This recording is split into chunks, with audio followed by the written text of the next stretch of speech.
অনেকদিন ধরেই ভাবছিলাম এরকম কিছু টিউলিপ ফুল বানাবো, কিন্তু আমার বানানোই হচ্ছিল না। তাই ভাবছিলাম আজকে ফুলগুলো বানাই এবং তোমাদের সাথে শেয়ার করি। টিউলিপ ফুলগুলো বানাতে লাগবে আমার কিছু কালার পেপার।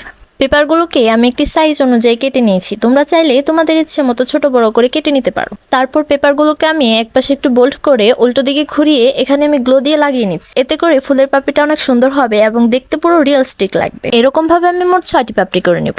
এরপর পাপড়ির উপরের দিকে একটু রাউন্ড শেপ করে কেটে নেব, যাতে পুরো একদম টিউলিপ ফুলের পাপড়ির মতো লাগে। সবগুলো পাপড়ি একইভাবে কেটে নিতে হবে। শুধু 3টে পাপড়ি একটু ছোট কাটতে হবে আর 3টে একটু বড় কাটতে হবে।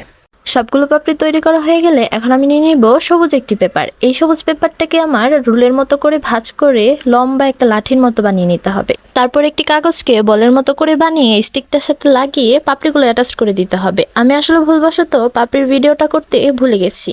নেক্সট টাইম সম্পূর্ণ টিউটোরিয়াল ভিডিও বানাতে ট্রাই করব।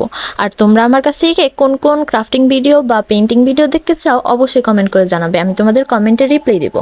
ট্রাই করব তোমাদের দেওয়া ক্রাফটিং ভিডিওগুলো মেক করতে। এখন আমি এখানে আবার একটু সবুজ পেপার নিয়ে আমি পাতার শেপগুলো কেটে নেব। আমি এখানে লম্বা লম্বা করে 2টি পাতা কেটে নিয়েছি। এখন এই পাতাগুলো আমি এই ফুলের সাথে অ্যাটাচ করে দেব। দেখতে পুরা রিয়েলিস্টিক টিউলিপ ফুলের মতো লাগবে। এই টিউলিপ ফুলটা মেক করা একদম ইজি। তোমরা চাইলে খুব সহজে বানিয়ে নিতে পারবে এবং যে কোনো কালার পেপার ইউজ করে বানাতে পারবে।